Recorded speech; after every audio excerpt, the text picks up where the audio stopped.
ഒരു ശനിയാഴ്ച രാവിലെ കിട്ടി 8ന്റെ മണിയാണ് ഈ കാണുന്നത്. നമ്മുടെ ഭിത്തിയിലൊരു വാൾപേപ്പർ ഞാൻ ഒട്ടിച്ചിട്ടുണ്ടായിരുന്നു കേട്ടോ, കേക്കിൻ്റെയൊക്കെ ഫോട്ടോ എടുക്കുമ്പോൾ ഒരു കിട്ടാനായിട്ട്. അത് കുറേ നാളവിടെ ഇരുന്നുകൊണ്ട് അതിൻ്റെ തഴുക്ക് പിടിച്ചിരുന്നു. അപ്പോൾ ഇന്ന് രാവിലെ ഇന്നലെ രാവിലെ എഴുന്നേറ്റപ്പോൾ എനിക്ക് തോന്നി അതൊന്ന് കീറി കളഞ്ഞേക്കാമെന്ന്. അങ്ങനെ കീറി കളഞ്ഞാണ്. പക്ഷേ അതിൻ്റെ പശ ഭയങ്കരമായിട്ട് ഒട്ടിയിരിക്കുമായിരുന്നു. എൻ്റെ ഇന്നത്തെ ദിവസം മുഴുവൻ കളഞ്ഞത് ഈ പണിയാണേ.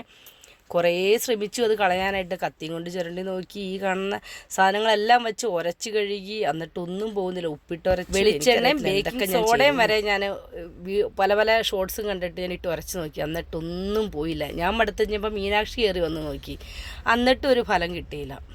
സമയം പെട്ടെന്ന് പോവുകയും ചെയ്തു. 9:30 പിന്നെ പെട്ടെന്ന് ഒരു ഏത്തയ്ക്ക് എരിയിലിട്ട് വഴറ്റി അത് ശിവാനിക്ക് കൊടുത്തു. കുഞ്ഞാറ്റയ്ക്ക് ഓട്സ് മതിയെന്ന് പറഞ്ഞു. മാങ്ങാച്ചാർ ഇരുന്നു, അവൾ ഓട്സും മാങ്ങാച്ചാറും കൂടി കൂട്ടി കഴിച്ചു.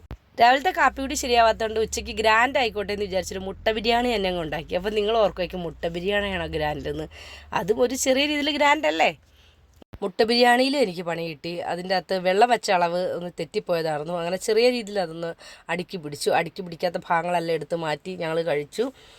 സത്യം പറയാലോ, ഇതുവരെ ഉണ്ടായിട്ടുള്ള മുട്ട ബിരിയാണിയിലേക്കാളും നല്ല ടേസ്റ്റ് ആയിരുന്നു എന്നാണ് എൻ്റെ മക്കൾ അഭിപ്രായം പറഞ്ഞത്. നന്നായിട്ട് മസാലയൊക്കെ പിടിച്ചിട്ടുണ്ടായിരുന്നു. പിന്നെ ഈത്തപ്പഴത്തിൻ്റെ അച്ചാറും ഉണ്ടായിരുന്നു, തൈരും ഉണ്ടായിരുന്നു, പപ്പടം ഉണ്ടായിരുന്നു. ആഹാരം കഴിച്ചു കഴിഞ്ഞിട്ട് വീണ്ടും ഞങ്ങൾ ഇത് തന്നെ തുടങ്ങി കേട്ടോ. ദൈവം സഹായിച്ച് കുറേ കഷ്ടപ്പെട്ടാലും ഞങ്ങളുടെ ഭിത്തി അങ്ങനെ ക്ലീനായി കിട്ടി.